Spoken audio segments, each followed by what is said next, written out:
أعوذ بالله من الشيطان الرجيم. بسم الله الرحمن الرحيم. سبح اسم ربك الأعلى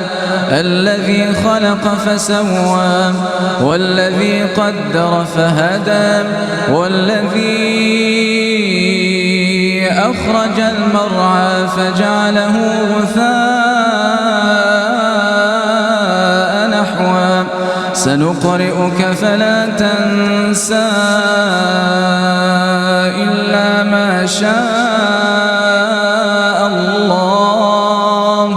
إنه يعلم الجهر وما يخفى ونيسرك لليسرى فذكر إن نفعت الذكرى سيذكر من يخشى ويتجنبها الأشقى الذي يصلى النار الكبرى ثم لا يموت فيها ولا يحيا قد أفلح من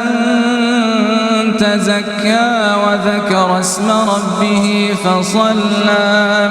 بل تؤثرون الحياة الدنيا والآخرة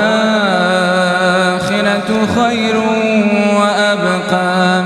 إن هذا لفي الصحف الأولى صحف إبراهيم